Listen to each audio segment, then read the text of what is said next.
hoy yo no voy a leer un versículo o un texto de un pasaje, voy a leer muchos versículos separados. Así que en esta ocasión le voy a perdonar que no haya traído su Biblia solamente por hoy. ¿Está?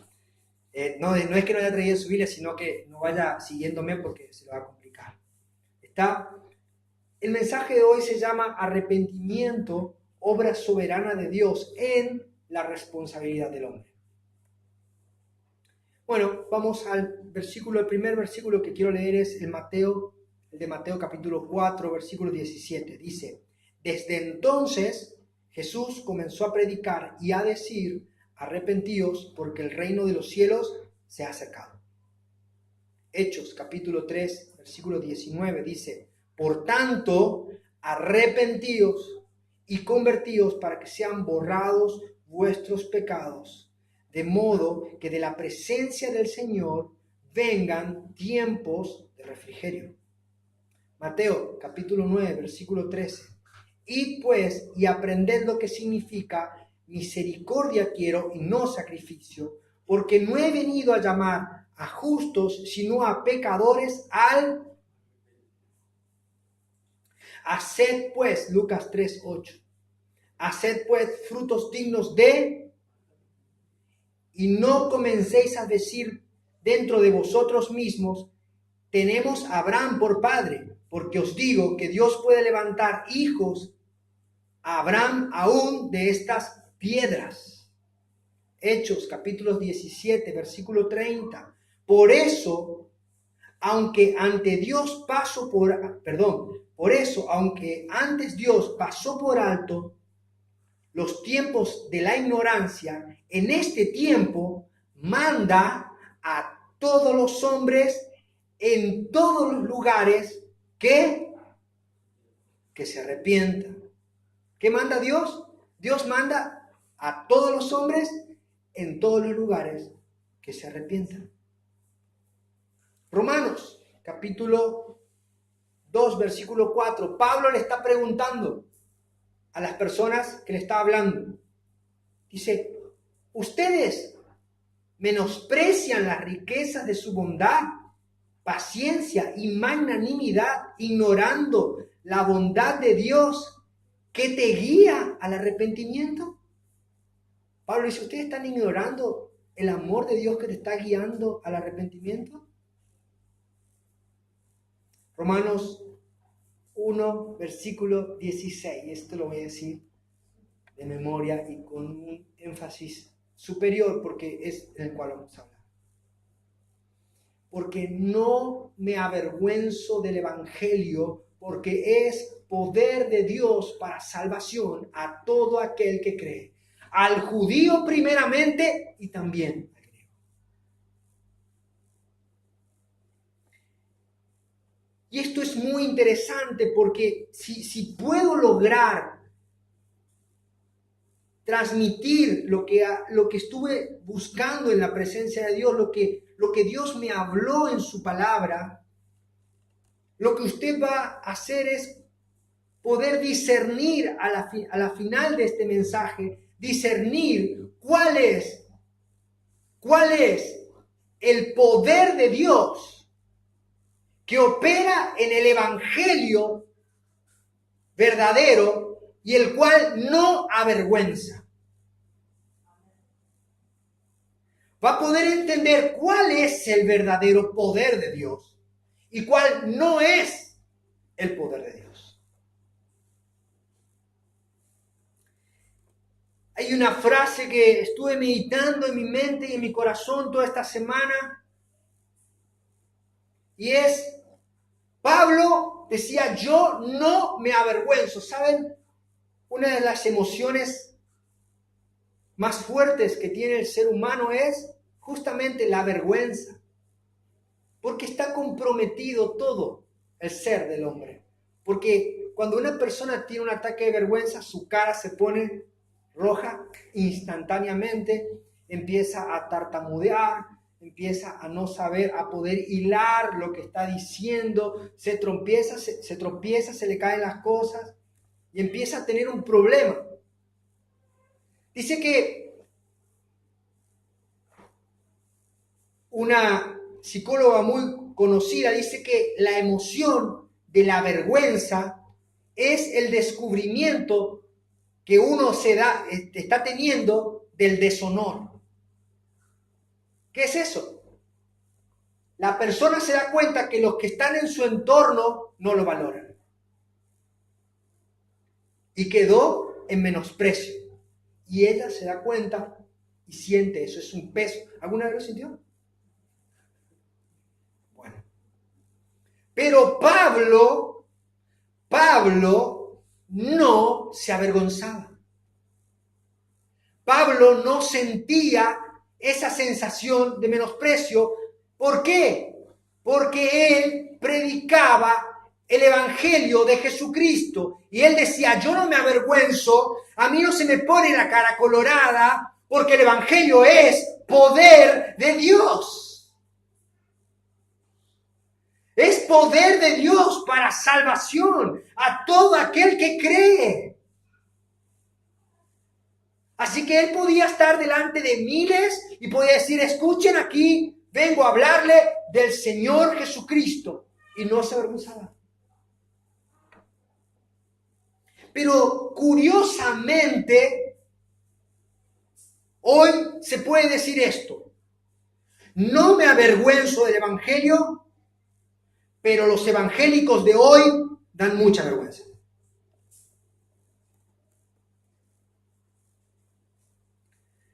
El senador amarillo anda por todo el país, llegando a todas las iglesias evangélicas, diciendo que es cristiano evangélico, con una Biblia debajo del brazo, y sacándose fotos. Es el nuevo ídolo evangélico. La gente se saca fotos y sube al Facebook porque está con el senador amarillo. Y él dice que es evangélico. Estuvo en un canal de televisión la otra vez, yo estuve viendo, y la entrevistadora, la periodista, le hace una pregunta. Dice, ¿usted qué tiene ahí? Esta es mi Biblia. Dice, ¿usted la leyó? No. Ah, no la leyó. Y dígame, le dice una pregunta más la periodista. ¿Usted está casado? Sí. ¿Cuántas veces se casó? 3 veces.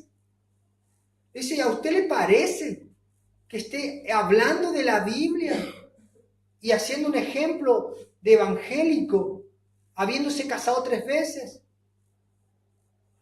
Y este hombre dijo, lo que pasa de puerta para adentro no le incumbe a nadie.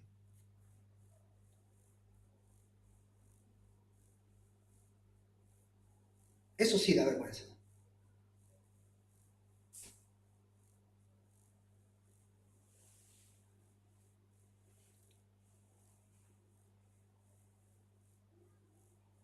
Cantante pentecostal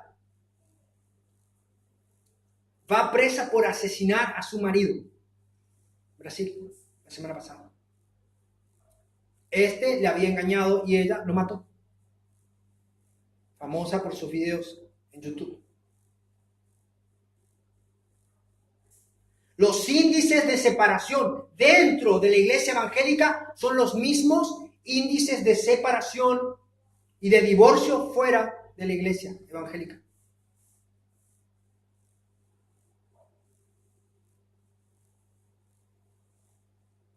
Una congregación hace poco anunció que iban a traer desde África un agua bendecida por un pastor. Y este pastor, según la revista Forbes, es uno de los hombres más ricos del mundo, en el país más pobre del mundo. Y obviamente para poder participar de esa reunión en la cual te lavaban la cara con esta agua traída de África, tenías que pagar tarifas en dólares. Un misionero estuvo 30 años sirviendo en un país en el cual el promedio de la temperatura del año es 20 grados bajo cero. El promedio anual. estuvo 30 años sirviendo al Señor. Se murió este misionero y la iglesia que lo mandaba no le dio más sustento. Y hoy la mujer de este misionero no quiere recibir a ningún cristiano en la casa.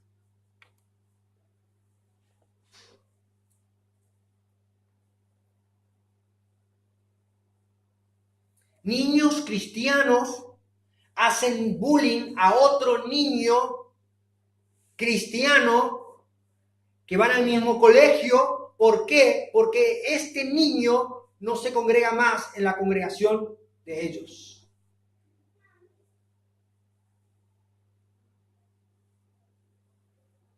Cantante famosa cristiana, hace un par de meses atrás, ora por otro cantante famoso cristiano que tenía una enfermedad, cáncer, y ella ora una oración y dice, le pide a Dios que sane a su amigo y le dice a Dios que no acepta un no como respuesta. A Dios le dice. El viernes falleció ese hombre.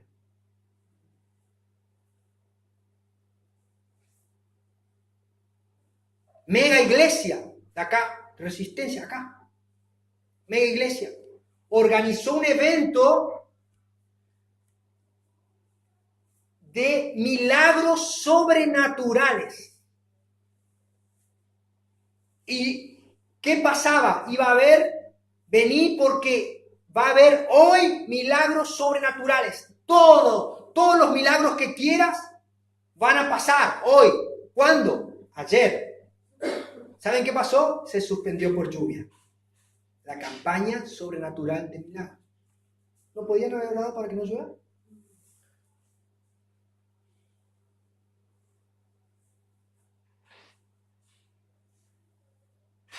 ¿Ese es el poder de Dios? No me avergüenzo del evangelio, pero hay evangélicos que dan vergüenza.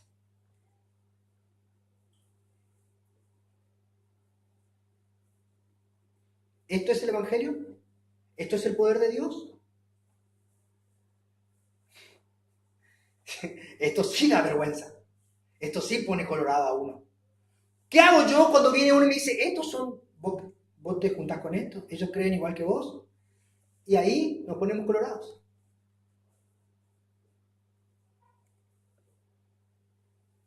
Yo recuerdo que cuando me convertí, me congregaba en una iglesia muy pequeña y un día vino un joven. El chico este tenía problemas en la vista y había estado metido en un lugar psiquiátrico, encerrado por los padres.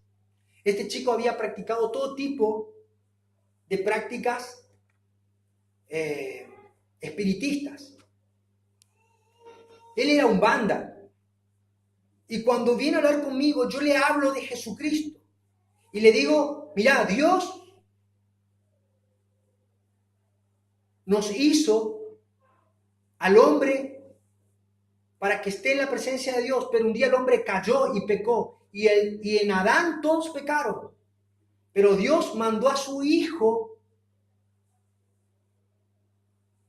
y Él vivió santa y justamente delante de Dios y murió por nosotros y cargó sobre Él nuestros pecados. Y antes, lo que simbolizaba la redención era que los hombres ponían la mano sobre un cordero, confesaban sus pecados y derramaban la sangre. Y eso era lo que representaba la obra de Cristo en la cruz cuando Él iba a venir. Y Él me miró a los ojos y me dijo, ¿qué tengo que matar? ¿Qué animal tengo que matar? ¿Qué sangre tengo que derramar? Yo quiero el perdón de Dios. Entonces me tomé un tiempo mucho más prudencial para explicarle. Pero a mí lo que me sorprendió es la necesidad que él tenía. Respondió absolutamente pronto al mensaje y dijo, ¿qué tengo que hacer para ser salvo? ¿Saben por qué? porque escuchó el mensaje del Evangelio. ¿Qué pasa ahora? La gente viene a nuestras iglesias y no dicen qué tengo que hacer para ser salvo. No buscan agradar a Dios. ¿Saben por qué? Porque sencillamente en las iglesias no escuchan el Evangelio.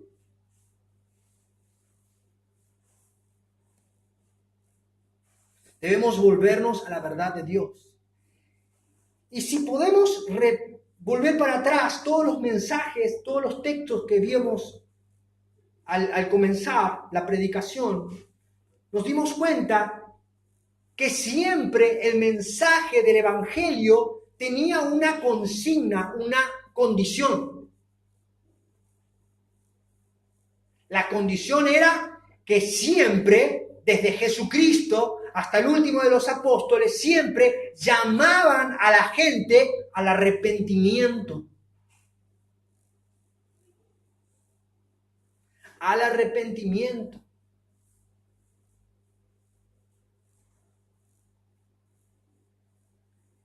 ¿Saben? Para que haya una conversión genuina, para que una persona esté verdaderamente en Cristo Jesús, deben pasar tres cosas.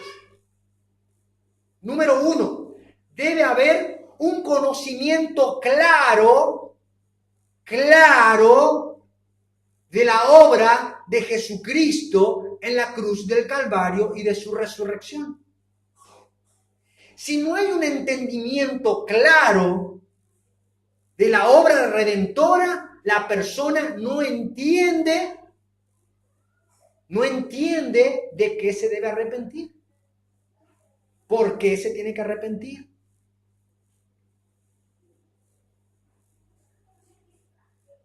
Pero fíjense esto. Es necesario que tengamos un conocimiento de quién es Cristo, qué Él ha hecho. ¿Por qué? Porque ¿cómo podemos creer en aquel en quien no hemos oído? Pero saben, el conocimiento no es suficiente. Tiene que haber un conocimiento de la verdad, pero el conocimiento no es suficiente. Y acá tenemos que tener en cuenta, escuchen, si el mensaje no es bíblico, si el mensaje no se centra en la palabra de Dios, el oyente no tiene posibilidad de que se convierta. No hay posibilidad. No hay posibilidad. Si la persona no escucha el mensaje de Jesucristo bíblicamente expuesto, bíblicamente, correctamente, la persona no tiene chances de ir al conocimiento de la verdad. No hay chances.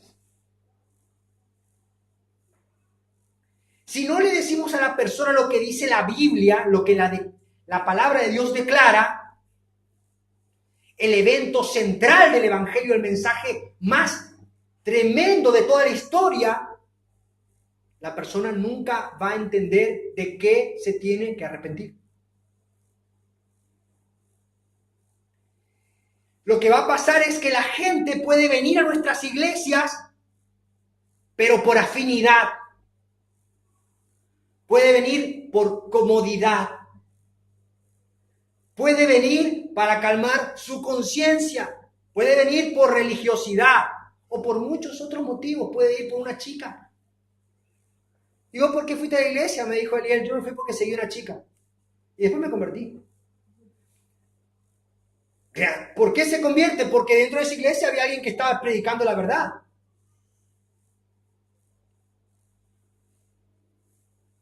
Es muy importante que las iglesias tengan personas que estén pastoreando, que puedan exponer la verdad de Dios según lo que está en la palabra de Dios. Escuche esto, si no tenemos iglesias bíblicas,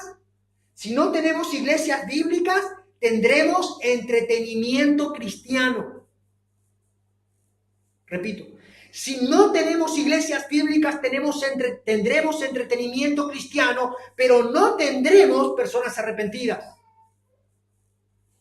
Y no veremos el poder de Dios del cual hablaba Pablo.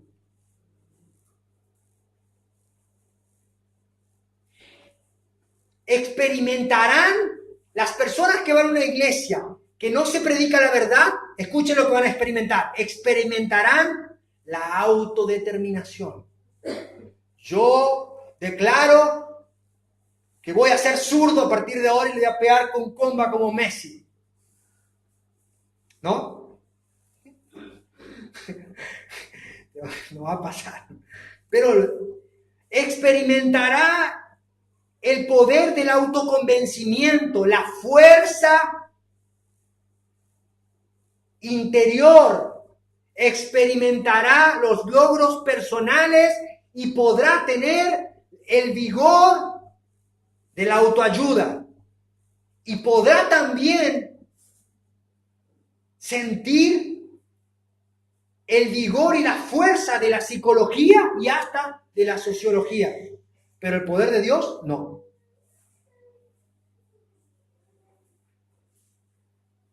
Porque el poder de Dios se muestra a través de la fe. Y la fe viene por el oír. Y el oír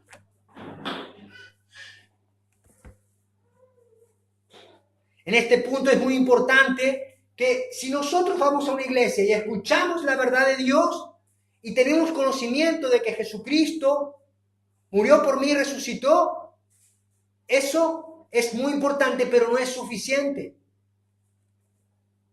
No es suficiente. Al conocimiento se le debe agregar aprobación. ¿Qué es la aprobación? La aprobación es algo que yo digo, bueno, yo creo que esto es verdad. Estuvieron diciéndome durante todo este tiempo que Jesucristo murió por mí, cargó sobre sí todos mis pecados y ahora yo doy a creer que Jesucristo es una persona real y que resucitó. El problema que tenemos con creer y aceptarlo siempre, casi siempre termina en la resurrección. En la resurrección. Yo tengo que aseverar con todo mi corazón que creo. Nadie tiene problema de creer que Jesucristo nació. Nadie tiene problema de creer que Jesucristo vivió una vida santa. Nadie tiene problema de creer que Jesucristo murió. El problema tienen cuando tienen que creer que Jesucristo resucitó.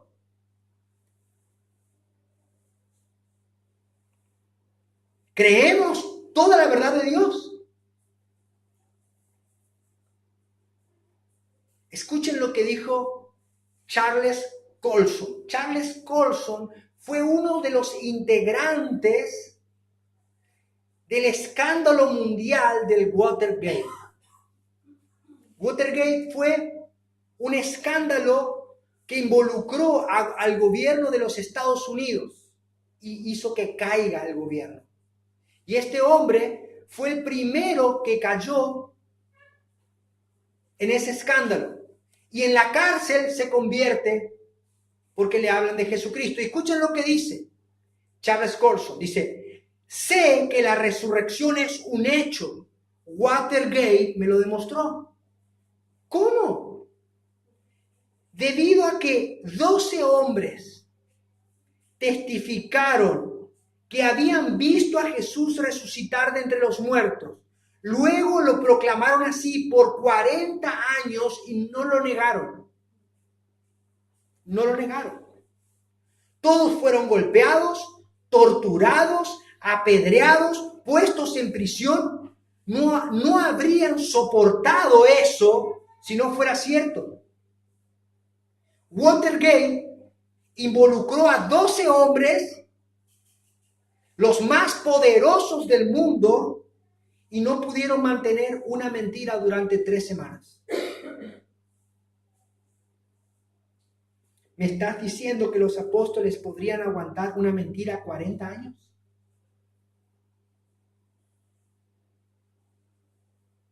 El mismo cobarde que negó al Señor, 50 días después estaba dispuesto a entregar su vida por él. Y cuando lo fueron a crucificar, él dijo, no soy digno de morir como mi Señor, crucifíqueme en boca abajo. Así muere Pedro glorificando al Señor.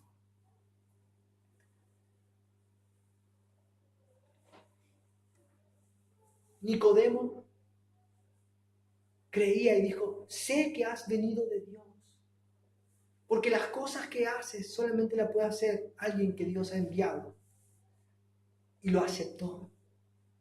Pero ¿saben? Conocer y aceptar la verdad no es suficiente.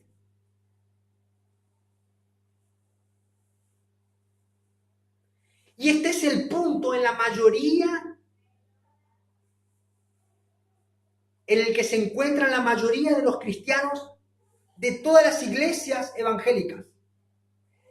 Creen la verdad, conocen la verdad bíblica, la aceptan y ya está. Creen los acontecimientos y relatos bíblicamente y aceptan que son verdaderos, pero no toman una decisión personal. Conocen la verdad. Vos le hablas de la Biblia y dices, yo la conozco, sí, yo la leí. Está en tal versículo, te dicen ellos. Bueno. Conoce la Biblia, conoce los relatos, lo acepta, pero no toma una decisión personal. ¿Y saben qué tenemos con esto? Si tenemos personas que conocen y personas que están convencidas, ¿saben qué tenemos? Tenemos convencidos de la verdad, pero no tenemos convertidos por la verdad. Estos cristianos están décadas dentro de las congregaciones sin sufrir cambios drásticos en sus conductas. Son básicamente como un florero de plástico. ¡Qué lindo que es el florero! Es hermoso. Y usted viene el otro domingo y está el florero hermoso ahí. Nunca da una flor, nunca da un fruto. Es lindo, está ahí, sigue igual. Entonces estos cristianos que acumulan conocimiento y acumulan convencimiento, pero no han decidido voluntariamente ir en pos de Jesucristo. Estos cristianos tienen temporadas espirituales, hay momentos en que se sienten muy bien. Y vienen a las reuniones y aplauden y canten y de repente si te descuidas quieren predicar y quieren tocar y se quieren tirar del techo y quieren hacer acrobacias espirituales. Y a las 2 semanas se pelea con alguien y ya no viene más. Estos convencidos de la verdad, pero no convertidos por la verdad, se reconocen no por lo que hacen en el culto, sino por cómo viven en la semana.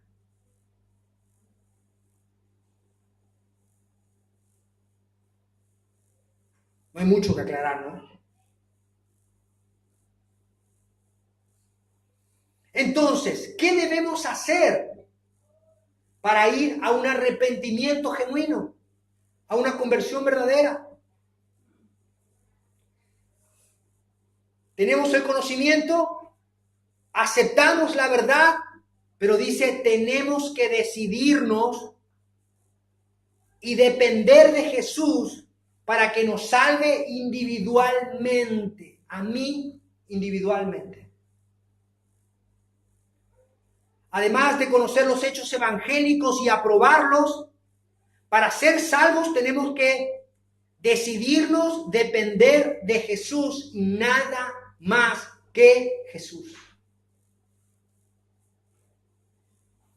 Al hacer esto, pasamos de ser observadores, interesados en los hechos de la salvación y en las enseñanzas bíblicas, a ser personas que entran en una relación con Jesucristo como una persona viva. Viva.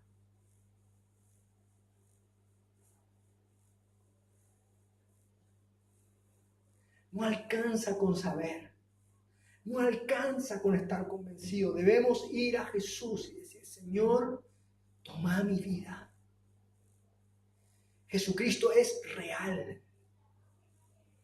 Debemos ir a Él. No podemos estar años, meses, semanas, décadas en el mismo estado espiritual, en el letargo espiritual, en la amnesia espiritual, en el coma espiritual, en el estado vegetativo espiritual. No podemos. Lo que indica es que no hemos tenido un encuentro personal con Jesucristo. Lo que indica es, lo que podría pasar es que tal vez te has ido a un lugar donde no te han predicado correctamente. Tal vez has estado conociendo todo, pero no te has decidido porque has confiado antes en tus propias capacidades. Pero fíjense qué interesante el versículo de Mateo 4:17 dice, arrepentíos, Jesucristo, fíjense, está hablando, arrepentíos, ¿por qué? Porque el reino de los cielos se ha acercado. Y fíjense lo que dice la palabra ahí del Señor. Dice, el reino se acercó. Y nosotros leemos otra cosa. Cuando yo leo eso, mi carne entiende otra cosa. Yo leo y dice, arrepentite porque el reino de los cielos se ha acercado. Y mi carne interpreta otra. Mi carne dice, arrepentite porque la democracia de los cielos se ha acercado.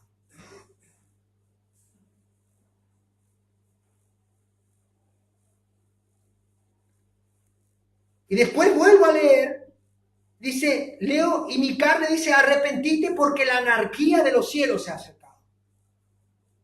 Yo hago lo que quiero. No, Señor. El arrepentimiento dice, arrepentite porque viene un rey. Y en el reino se hace lo que dice el rey, no lo que yo quiero.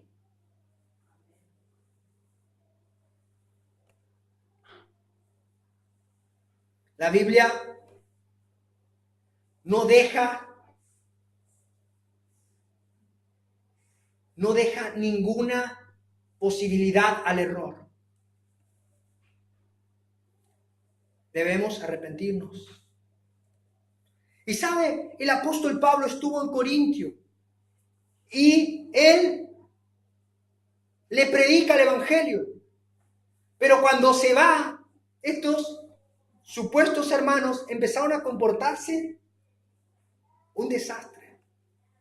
Carnalmente, uno se acostó con la mujer de su padre, hizo un revuelo, se peleaban unos con otros, discutían, hacían sectarismo, era un desastre. Entonces Pablo vuelve y le dice a los corintios, hey, muchachos, examínense a ustedes mismos si están en la fe. Segunda de Corintios capítulo 13 versículo 5 dice, examinaos a vosotros mismos si están en la fe.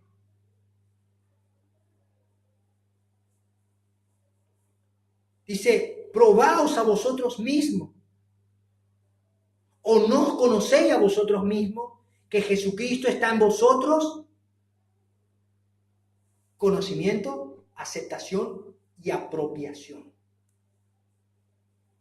Dice, Jesucristo está con vosotros, a menos que esté reprobado, a menos que no esté con vosotros. ¿Qué debemos hacer ahora nosotros? Debemos examinarnos. ¿Está Jesucristo conmigo?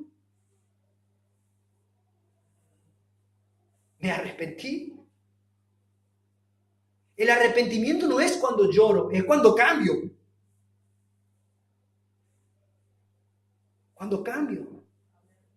Y el arrepentimiento es un acto voluntario en el que yo decido ir a Jesucristo y decir, se terminó, ya no voy a seguir en este pecado, ya no voy a seguir viviendo deshonrando a Dios, ya no voy a hacer mi voluntad, voy a someterme a su voluntad, voy a vivir en sus principios, voy a aceptar su voluntad, voy a creer en su palabra, voy a obedecer a su reino, porque Él es el Señor y Él me está llamando.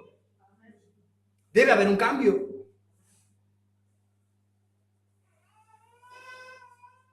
Es una decisión que debemos tomar. Ahora, deberíamos preguntarnos todo esto como conclusión. ¿Has escuchado el mensaje bíblico de la buena noticia? ¿Has aprobado que sea verdad para ti?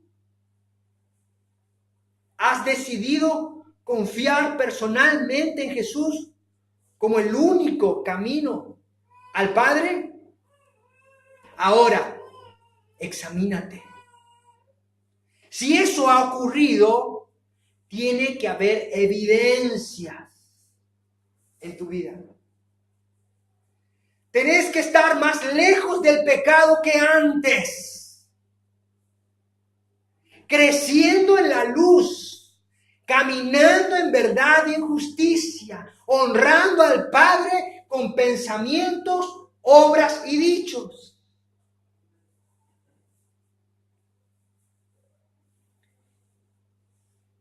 Y el arrepentimiento del cual habla el Señor es un arrepentimiento que comienza cuando vamos al Señor y no termina. El arrepentimiento del cristiano no termina. El arrepentimiento del cristiano va creciendo.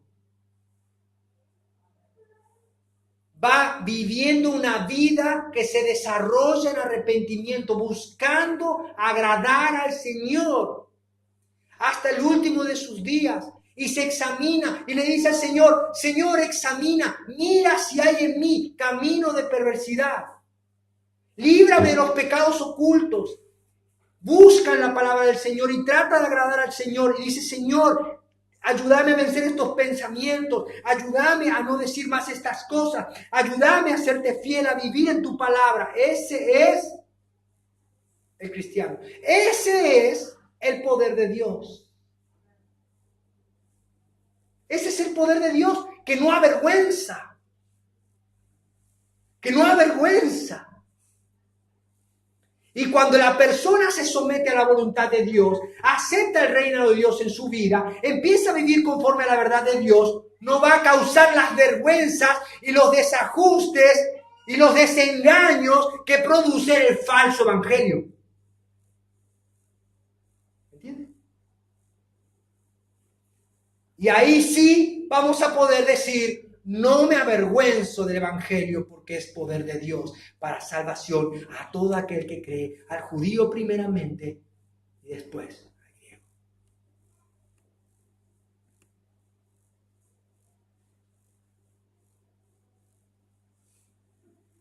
¿Quieres experimentar el poder de Dios? Arrepiéntete, ven a Él y entrega tu vida por completo a Cristo. Si ha sido una vergüenza para ti mismo y para Dios y su evangelio, pero hoy has sido confrontado por su palabra, tienes que tomar una decisión. Dios te recibe como recibió al hijo pródigo. Señor,